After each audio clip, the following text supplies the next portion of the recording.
Olá, tudo bem? Está no ar o Londrinense Pod, o podcast do londrinense.com.br. Eu sou Suzy Bonfim. E eu, Tamé Lorza. Estamos com você a partir de agora para uma conversa que interessa a todo mundo que usa a internet e está sujeita a golpes. Mas antes, curta a nossa página, ative o sininho, se inscreva no nosso canal para não perder nenhuma novidade, tá? Nosso convidado de hoje é o advogado especialista em Direito Digital e Crimes Cibernéticos e coordenador do Observatório Legal de Inteligência Artificial. Pô, que nomão, né? Observatório Legal de Inteligência Artificial. O assunto do momento. Fernando Pérez. Bem-vindo, Fernando. Muito obrigado. É um prazer enorme estar aqui com vocês e discutir um assunto que é tão importante, né? Tão atual para todos nós, né? Prazer é nosso. Prazer é nosso mesmo, Fernando. Ô, Fernando, os golpes estão ficando cada vez mais frequentes, né? Quais seriam os mais comuns hoje na internet? O que a gente precisa tomar cuidado? De fato, nós estamos num momento em que ou a gente já ouviu falar de alguém que caiu no golpe, ou a gente já caiu, ou houve uma tentativa contra nós, a gente já viu alguma notícia, alguma informação. Então, saber que existem golpes, né, pela internet, criminosos pela internet, não é uma novidade. Não. Mas isso não quer dizer que os números, a quantidade de vítimas, a quantidade de crimes e modalidades de crimes não tenha aumentado e também não tenha diversificado, né? E alguns desses golpes ainda, que são praticados há muitos anos, são praticados da mesma maneira até hoje. E os criminosos, eles sabem o que falar, eles sabem quem atingir. Então, a gente tem diferentes tipos de crimes que podem ocorrer inteiramente no mundo virtual, ou começa no mundo real, vai para o mundo virtual, ou começa no mundo virtual e acaba no mundo real, como, por exemplo, uma fake news que é compartilhada na internet e as pessoas acabam identificando uma pessoa erroneamente e vão lá e atentam até contra a integridade física das pessoas, por exemplo. Né? Já teve caso disso. Já, de casos linchamento, inclusive. Pessoas que perderam a vida em razão de uma notícia mal formulada que foi compartilhada, por exemplo, em redes sociais. Então, dentro de todas essas modalidades, até estatísticas a respeito de crimes cibernéticos hoje elas não são... Elas ajudam a nos orientar quais são os principais crimes, mas aqueles, principalmente, que são notificados, né?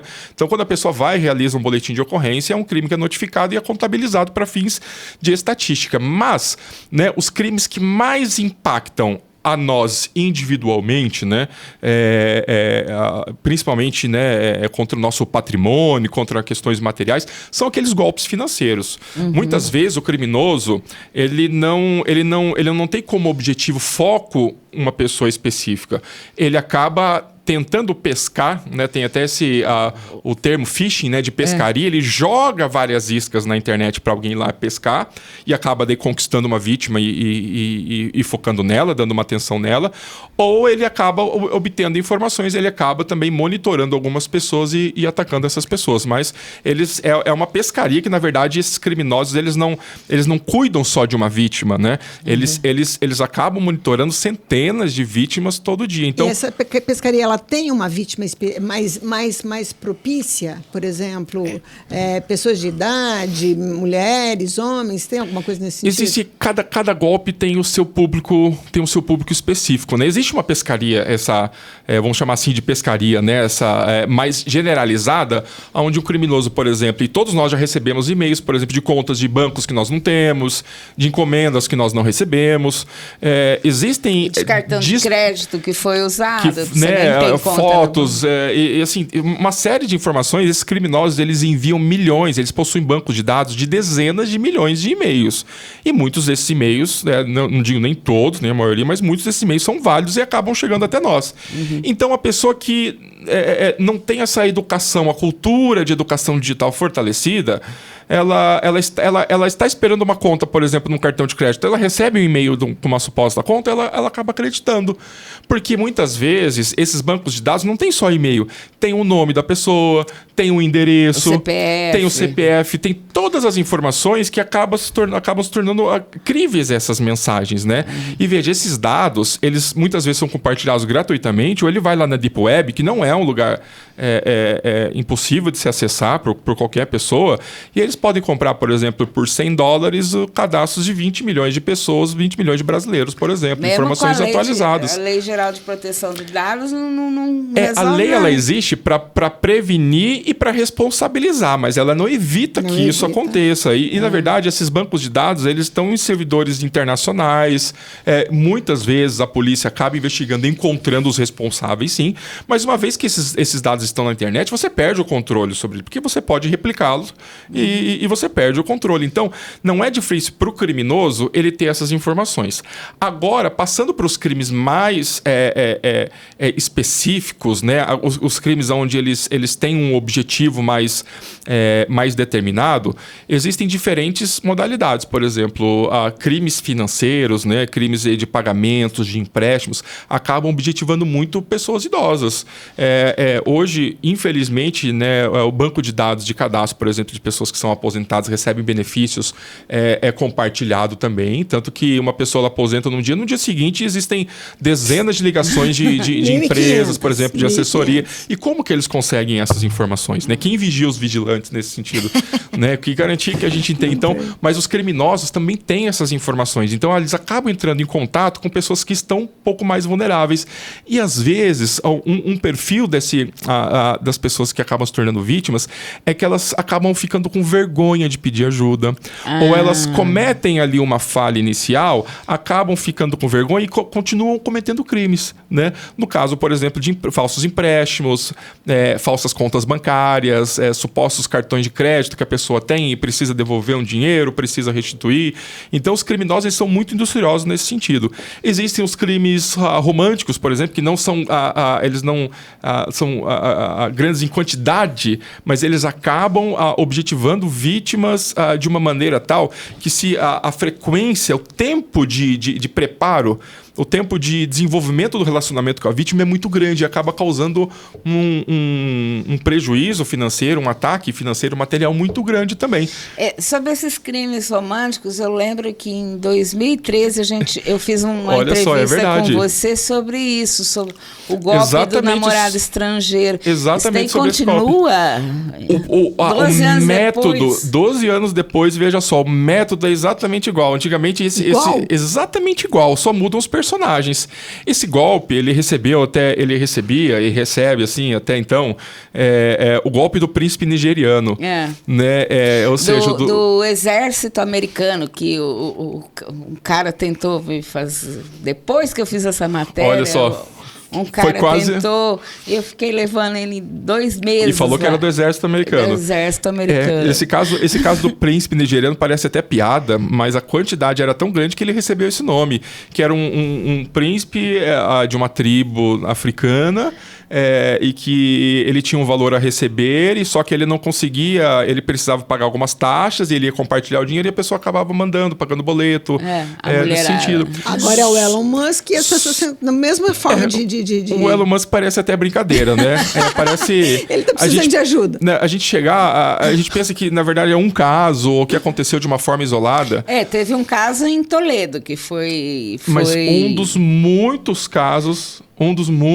casos, parece que assim, quando a gente vê, a gente pensa que é algo isolado. Aconteceu com uma pessoa, mas é impossível outras pessoas caírem. Mas no nosso estado, por exemplo, na nossa região, são dezenas de pessoas aqui em Londrina? Que supostamente que acreditaram estar namorando com Elon Musk e com promessas, ou seja, a pessoa mais rica do mundo, que precisaria de dinheiro, precisaria pagar um boleto. Aqui em Londrina, são inúmeros casos aqui em Londrina, região. São clientes seus? São pessoas que procuraram de uma outra forma, mas dificilmente, nesse caso de golpe, é a vítima que procura ajuda. Porque ela fica ludibriada de tal maneira que é muito difícil dela acreditar que caiu no golpe, que ela foi ludibriada. Por quê? Porque ela está conversando há semanas, há meses com uma pessoa e ela não consegue aceitar que ela foi enganada por tanto tempo. E às vezes ela já mandou dinheiro, ela já pagou contas para essa pessoa e a família não está sabendo. Geralmente é a família que busca ajuda nesse caso porque não sabe o que fazer. E digo mais, nesse tipo de crime, para a vítima tomar consciência e entender que ela caiu num golpe, acaba se tornando muito difícil. É uma pessoa idosa, no caso?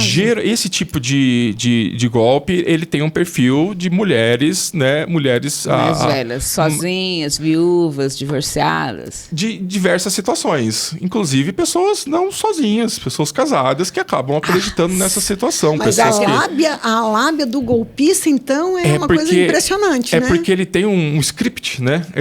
Ele sabe o que falar, ele tem um roteiro a seguir e ele não tenta aplicar o golpe já e obter, por exemplo, algum tipo de vantagem. Quando digo vantagem de dinheiro, por exemplo, de uma hora para outra. Não ele fica assim, semanas, meses conversando. Não, ele fica meses conversando com a pessoa, então a pessoa ela fica, ele acaba respondendo, acaba sendo carinhoso, só que ele não está conversando com uma vítima, só ele está conversando com centenas de pessoas ao mesmo tempo. Então, por isso ele tem a paciência para poder esperar.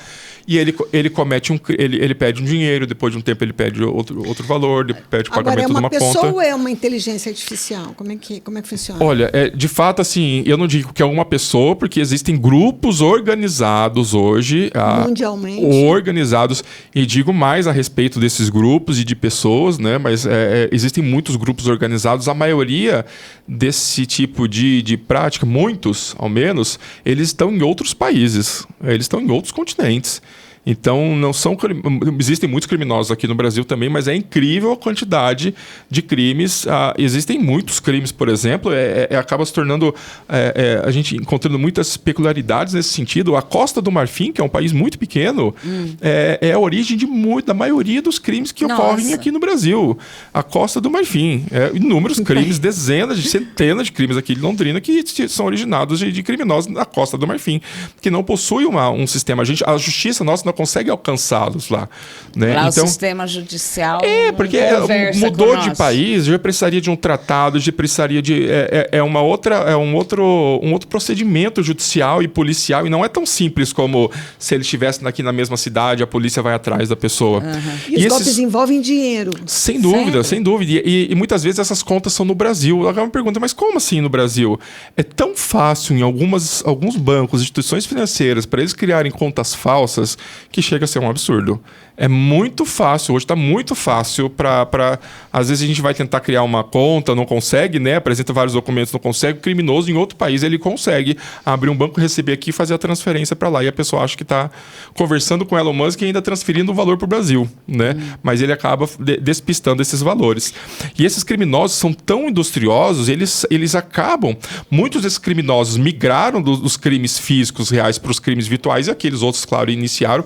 E essas organizações, elas investem em tecnologia também. Então, a inteligência artificial, a gente utiliza... a gente tem visto inteligência artificial para criar imagens, para criar memes, né? Para nos ajudar a corrigir um texto. Né? Existem diversas funcionalidades, aplicativos. Hoje a gente nunca usou a inteligência artificial, mas a gente sabe que está lá. E eles utilizam... Se a gente falasse, por exemplo, algum tempo atrás, existem muitos golpes que acontecem ali por meio do WhatsApp. A comunicação é feita pelo WhatsApp. Algum tempo atrás, eu poderia falar assim, olha, se alguém lhe pedir alguma coisa, peça para mandar um áudio, né? Para você ouvir a voz da pessoa. Vídeo. Né? Hoje, um vídeo pode ser criado, um áudio. Existem diversos aplicativos onde você pega alguns áudios da pessoa e coloca um outro texto ali, por exemplo, e consegue replicar um áudio, uma voz de uma outra pessoa. Tanto que existem diversos fake news, falsas promoções, falsas vendas de produtos, supostamente com pessoas conhecidas, né? Onde a boca mexe, né? O áudio é igual. Mas então a gente está num mundo que se prevenir é uma coisa quase que impossível. Se prevenir, sim. Evitar que isso aconteça, não. Então, a prevenção, ela cabe só a nós, né? Evitar que isso aconteça de forma objetiva, sem demagogia, é quase impossível hoje em dia, ou seja, e a quantidade vai aumentar cada vez mais. Agora, a prevenção, a educação digital, a educação nas famílias, a educação inclusive nas escolas, que é algo que nós defendemos, ou seja, a necessidade de incluir nas escolas, para crianças. Nós vamos dar palestras, nós damos palestras, né? Levamos cartilhas para as crianças, por exemplo, porque hoje, apesar de existir uma lei federal dizendo que a escola tem que fazer isso, tem que educar, ela não diz como, então isso fica muito aleatório. Então precisa, por exemplo, de uma lei dizendo, olha, uma vez por mês você precisa dar uma aula de educação digital, porque é ali que começa. Muitas vezes a criança sabe mexer mais no celular do que os pais, do que os avós. Então, evitar que isso aconteça, nós já passamos da hora, já não conseguimos mais. Agora, a prevenção é algo urgente, e só depende de nós. Ô, Fernando, uma coisa que me chamou a atenção é o seguinte, no caso do Elon Musk, romântico aí, com a mulherada mais velha, tem homem que cai também nesse golpe do Elon Musk? Do Elon Musk, necessariamente não, porque tem essa questão do relacionamento. Existe um golpe que muitos homens caem. Alguém vai, por exemplo, entra em contato na rede social. Existem 2 golpes que eu vou mencionar. Um golpe na rede social, alguém começa a conversar. Geralmente o perfil de uma mulher. Uma mulher bonita. Uma mulher bonita, com fotos bonitas, a pessoa adiciona, dela começa a conversar, começa a interagir, e depois de várias interações, de repente, a pessoa acaba enviando um vídeo, por exemplo, numa situação íntima para essa pessoa. Porque vem um vídeo desse perfil falso, que geralmente é um homem, é um criminoso, também pode estar geralmente em outro país, envia uma foto que parece ser uma imagem, um vídeo que parece ser verdadeira, a pessoa acredita e acaba enviando uma própria imagem.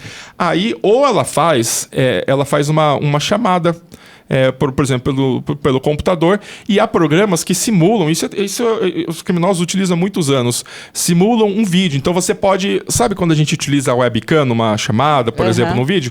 Você fala para esse programa, fala assim, na hora que for utilizar a webcam, você solta esse vídeo. Então parece uma pessoa, parece uma mulher se movimentando, digitando, mas na verdade é um vídeo gravado que o criminoso utiliza em todos os casos. E a pessoa que está do outro lado... Ela acaba se expondo. Então casos, por exemplo, de pessoas casadas... Assim, olha, aconteceu isso, estava com a família em casa, eu não sei por que fiz. Acontece que o criminoso, nesse caso, ele termina... a partir do momento que ele obtém essa informação, ele fala, olha, isso aqui é um golpe, eu quero que você me envie tantos $1.000 e muitas vezes, eu quero que você faça uma transferência internacional para... de tantos R$1.000, de tantos $1.000 para isso, senão eu vou contar. Eu sei quem é a sua esposa, eu sei quem é a sua família, eu tenho todas as informações, porque a gente expõe tudo na internet, né? E isso então, é mais comum do que a gente imagina. É muito comum. Só que esse é um crime, por exemplo, que ele detém de uma privacidade, de um constrangimento, e dificilmente a pessoa ela comunica, né? Então, até estatísticas, né? Mas é um crime que acontece bastante. O cara prefere pagar... Ele paga... Exato. Desculpa. Ele prefere pagar para ficar tudo em paz. Só que nunca termina a extorsão. Até o momento que o criminoso... não existe uma tática judicial nesse sentido. Vou entrar com a ação e vou parar com que a pessoa aconteça. A não ser que seja uma pessoa real contra um crime real nesse sentido. Como aconteceu recentemente aqui no Paraná, uma mulher... chantageando o cara e tal, mas eram pessoas reais. Mas eram pessoas reais com uma situação pontual, né? E nesse caso, o conselho que a gente sempre dá para as vítimas é assim, nós precisamos demonstrar para o criminoso que a vítima não é mais interessante. Que o criminoso não vai conseguir mais nada, porque daí ele não vai gastar mais tempo, porque ele tem outra vítima pronta ali para cair no golpe. Então tem que diminuir esse ritmo, não pode deixá-lo... agressivo, tem toda uma estratégia, mais uma estratégia nessa hora que você entra. Exato. Então, assim, nem sempre a solução é uma solução jurídica. Não é porque existe uma lei, eu vou entrar com uma ação e vai resolver isso. Não. Ele está em outro país, ele tem todos os seus dados, tem todas as informações, você não tem ideia de quem vai ser, ele não vai conseguir identificá-lo, então tem que agir com estratégia dessa maneira. Golpe desse tipo, né? Você pode esquecer, você não vai recuperar seu prejuízo.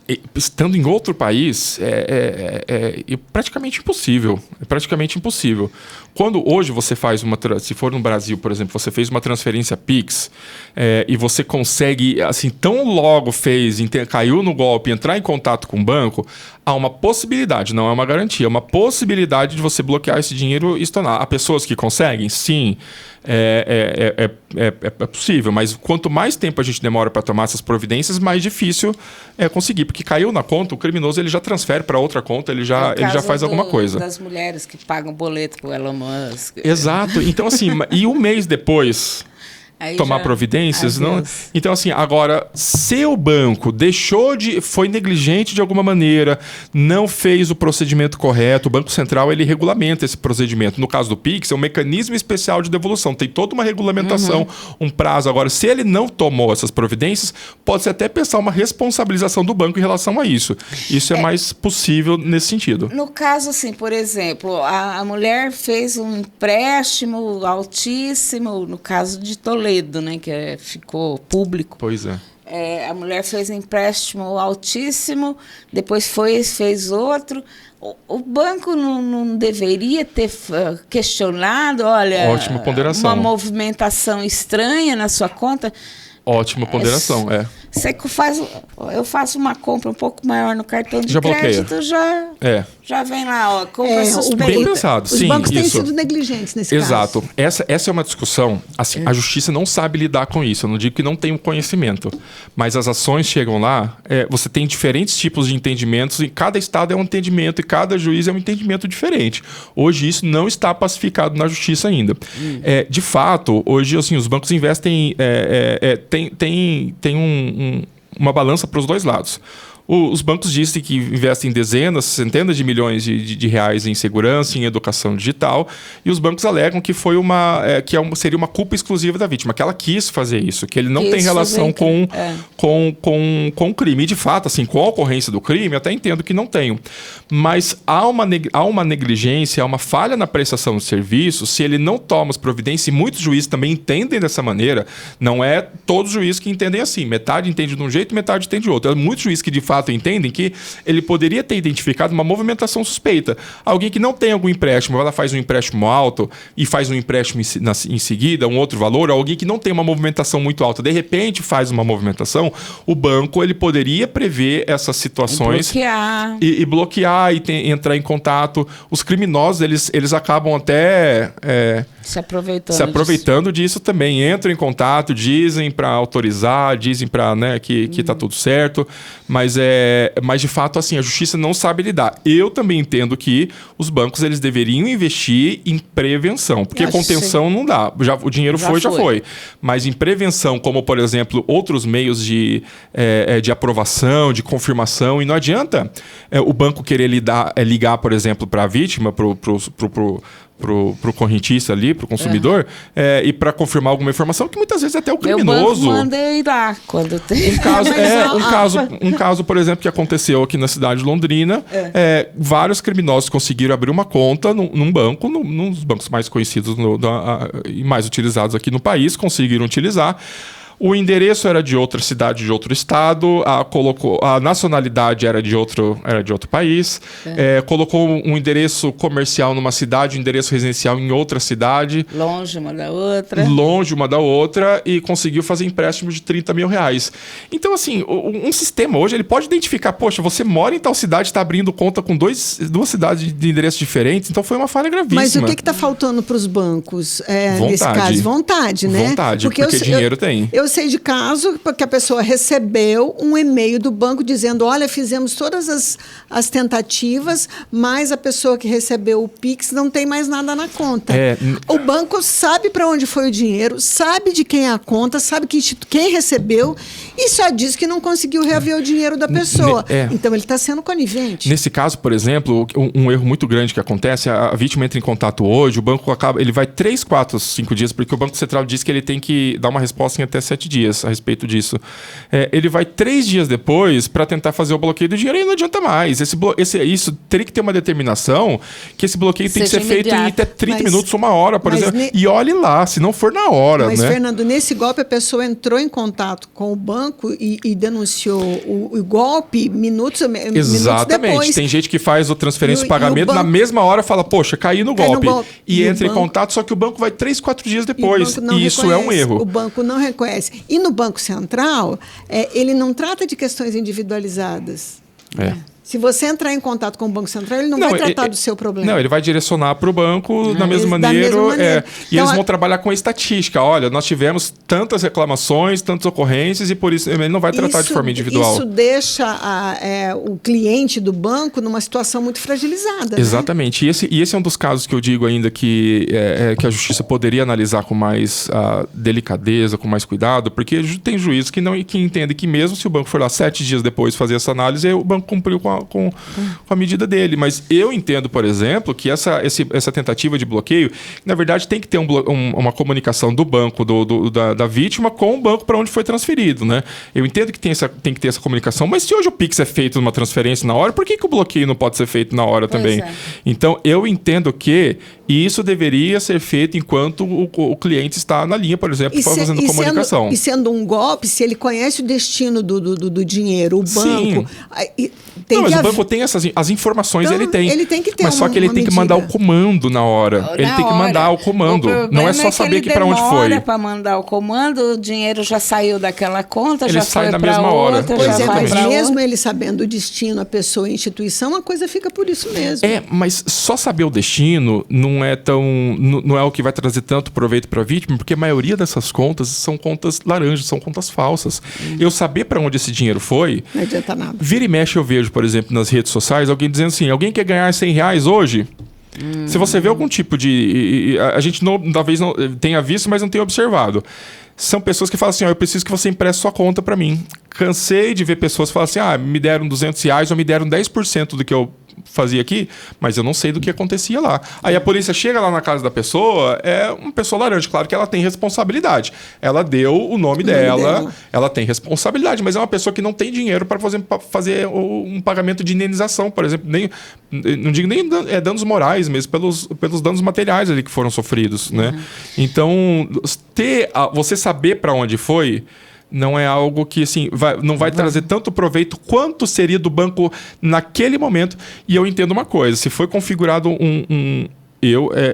é algo mais complexo que não é porque eu entendo dessa maneira que vai acontecer também. Mas eu entendo assim, se eu cair num golpe, comprovei ali, eu quero fazer um bloqueio desse dinheiro, o banco não teria que objetivar só aquele dinheiro, exatamente aquele valor. Se caiu um outro valor que o criminoso tem, e às vezes não são de outras vítimas, às vezes é um dinheiro dele lá mesmo, eu fazer o bloqueio desses valores. Ou fazer um bloqueio, assim como a justiça, quando quer atrás de alguém, por exemplo, faz penhora de valores, fica lá tentando vários dias, por exemplo, deixar uma ordem ali assim que caiu algum valor, por exemplo...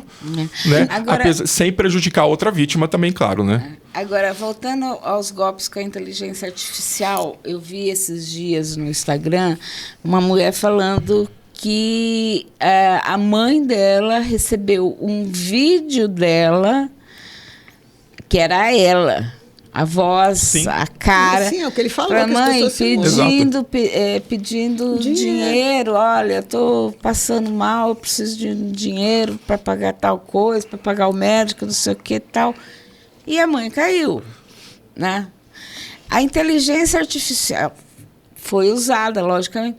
Ela veio para ajudar os golpistas só.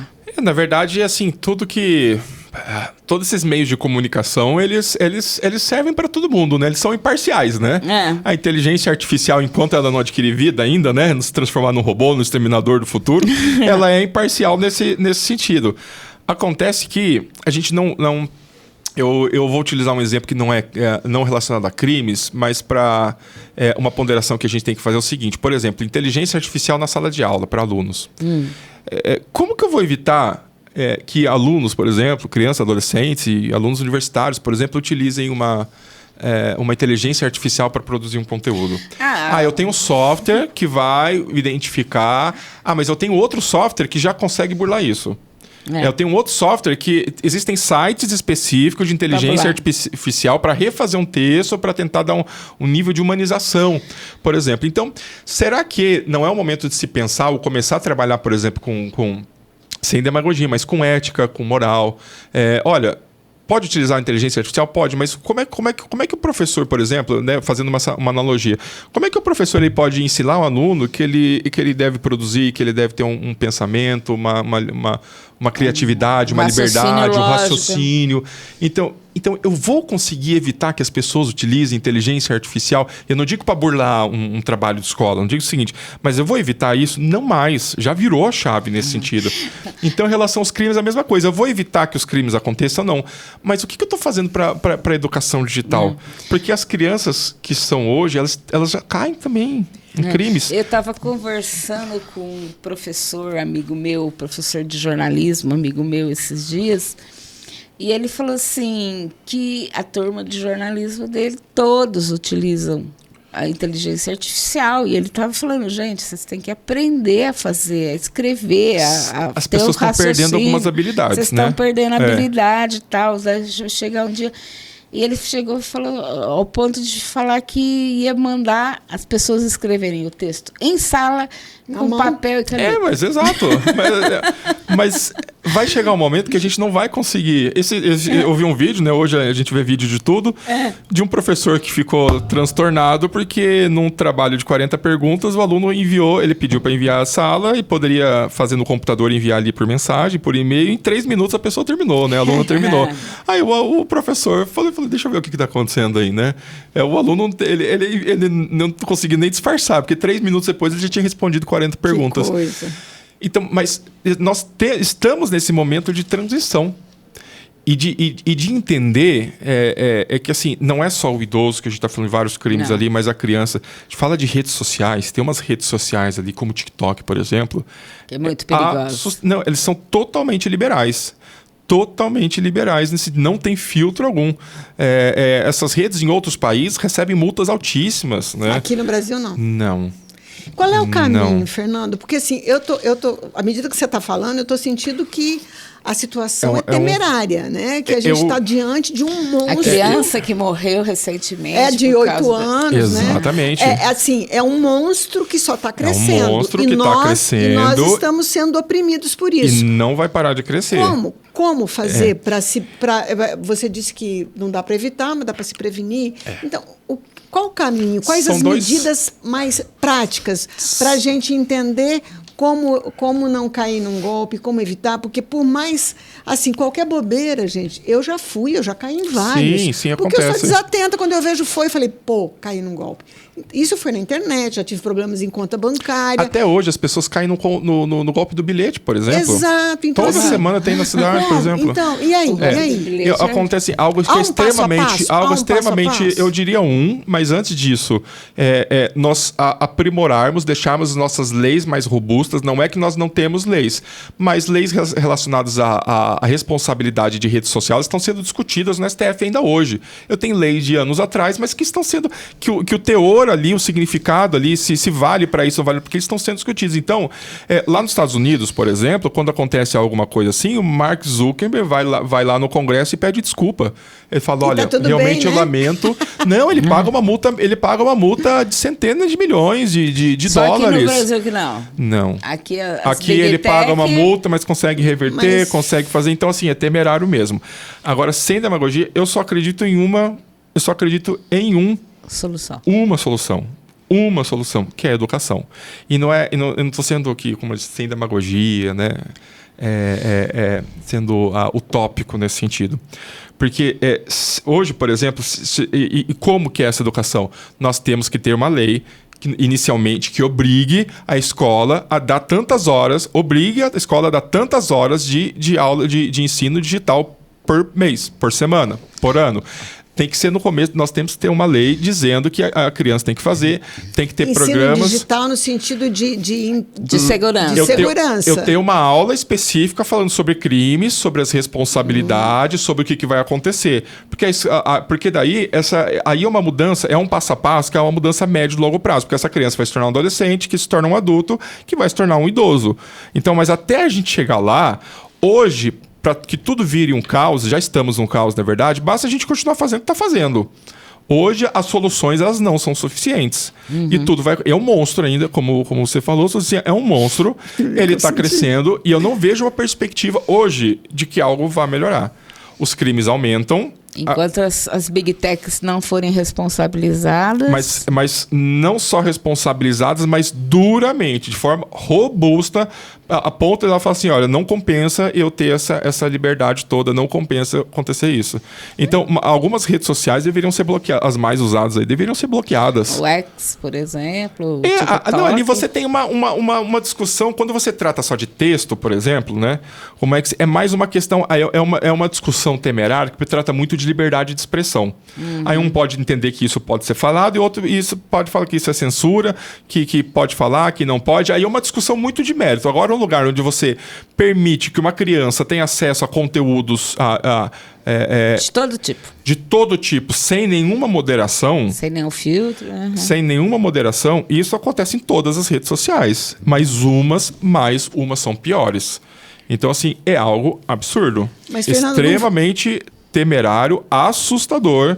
E vai piorar. Mas também não falta fiscalização e aplicabilidade dessa lei. Quem é que vai aplicar? Para onde que você vai correr? Falta primeiro a gente ter essa lei. Assim, nós temos várias leis a respeito de responsabilizações. Não tem. Mas assim, a fiscalização hoje é impossível. Você fala assim, eu vou fiscalizar todas as publicações de internet.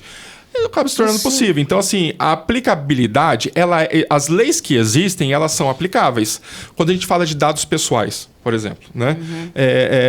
Hoje tomei conhecimento de um caso, a pessoa chegou um caso falando assim, olha, algum tempo atrás foi feita uma compra no meu cartão, supostamente meus dados foram omitidos, conseguiram fazer uma compra. Só que hoje, exatamente assim, isso tem acontecido todas as semanas, né? Hoje eu recebi um e-mail do meu banco falando que meus dados foram comprometidos. E o banco ele fez isso em razão de uma lei que se chama LGPD, Lei Geral de Proteção de Dados Pessoais, né, que determina que essas informações precisam ser claras. Então o banco foi claro. E agora, assim, que tipo de responsabilidade que esse banco vai ter? Porque a justiça já entende que se eu não comprovar que houve um dano moral, a vítima não vai ser responsabilizada. Ela tem que comprovar que aquele vazamento causou um dano moral. Por exemplo, aquele vazamento. Um mero aborrecimento. Se não um mero aborrecimento, senão não causou nada. Então a justiça, ela já. Olha, veja, então assim, ela é aplicável? Termo, né? Ela é aplicável.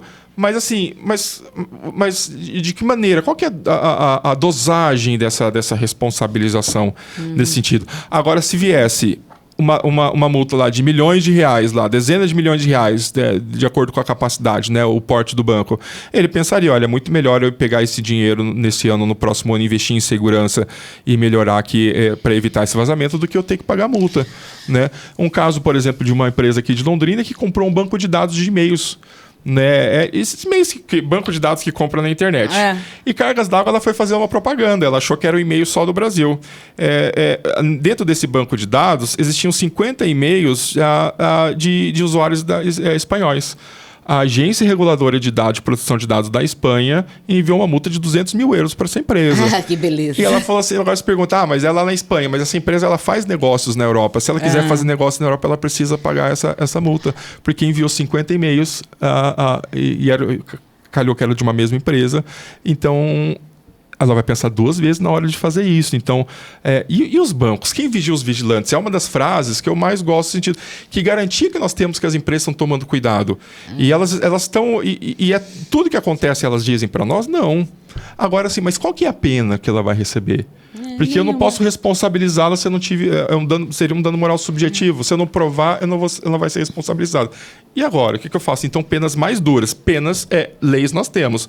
Mas agora a gente precisa de leis e realmente assim, ir lá e não é reverter depois no segundo grau, não é num terceiro grau, numa corte superior, por exemplo, reverter essa multa em benefício. Fernando, uma última pergunta. Você criou o Observatório Legal da Inteligência Artificial justamente para ajudar com essas questões, essa disseminação da cultura de segurança digital, é isso? Nós entendemos, né, um grupo de profissionais que entende de forma conjunta que medidas precisam ser tomadas e precisam ser tomadas de forma urgente. Tem coisas que não podem ser tomadas decisões daqui a 5, 10 anos. E a inteligência artificial, ela permeia ao nosso dia a dia, os nossos estudos, o nosso trabalho, a comunicação e muitas vezes os crimes também. E o Brasil hoje, por exemplo, não tem uma lei específica que trate de inteligência artificial. nós estamos discutindo isso no Congresso ainda a respeito disso. Então, dentre vários propósitos do Observatório, é criar uma cultura de educação a respeito do uso, das consequências, responsabilidades da inteligência artificial e também fomentar a discussão e a importância sobre a necessidade de uma regulamentação. E assim que foi aprovada a lei, aprimorar, continuar acompanhando e o uso, de que forma que a inteligência artificial pode ou não pode ser, deve ou não deve ser utilizada. A comunidade europeia, o Parlamento Europeu, discute já há uns 6, 7 anos, por exemplo, um eventual momento, olha só, isso foi colocado na discussão de um grupo legislativo do Parlamento Europeu. Se nós não tomarmos cuidado com a inteligência artificial, em algum momento a gente pode perder o controle sobre isso. A expectativa é que, se a gente não regular isso agora, em algum momento a gente pode ter resultados que a gente não teve previsão. E há uma pressão para que isso aconteça. Skyline. Há uma pressão de muitos para que isso aconteça e há uma pressão de muitas pessoas para que isso não aconteça. Então, são forças antagônicas. Então, a Europa já tem uma legislação consolidada, os Estados Unidos tem uma legislação fracionada, mas consolidada, até a China tem uma legislação que protege os interesses comerciais, mas aliados à inteligência artificial. Outros países na América do Sul têm uma legislação. Então, a gente precisa bastante. Assim, existem muitos parlamentares, muitos senadores e muitos deputados que estão empenhados nisso. Eu reconheço que há muitos parlamentares que estão, inclusive do nosso estado, que estão empenhados e dedicados, comprometidos com isso. Mas, assim, sem dúvida, precisamos com urgência essa discussão e uma lei para começarmos a tentar regular essas coisas. A esperançar, né? Ter uma esperança de que o monstro não fique tão grande. Que minimize. Acabar, dificilmente a gente vai, mas ao menos minimizar tudo isso. Isso aí, acho que a sociedade tem que se envolver mais, né? Com certeza. Bom, gente, a gente fica por aqui hoje, porque o assunto poder ficar horas, né? Senão fica horas. Mas, Fernando, muito obrigada pela sua participação. Vou chamar você de novo com outras vezes. Estou sempre à disposição, é um prazer. É um bate-papo muito gostoso. Esse assunto é complicado, E a gente vai ter que lidar pro resto da vida. E vai ter que lidar pro resto da vida. E a gente vai ter que aprender a conviver com isso. De fato. É isso mesmo, vamos ter que aprender, temos que educar nossas crianças nesse sentido. Muito obrigada, muito obrigado, Fernando. Para você que ficou com a gente até agora, muito obrigado pela sua participação. Acesse o londrinense.com.br, se inscreva no nosso canal, acione o sininho, curta e compartilhe o Londrinense no YouTube e no Spotify. Até a próxima. Até a próxima.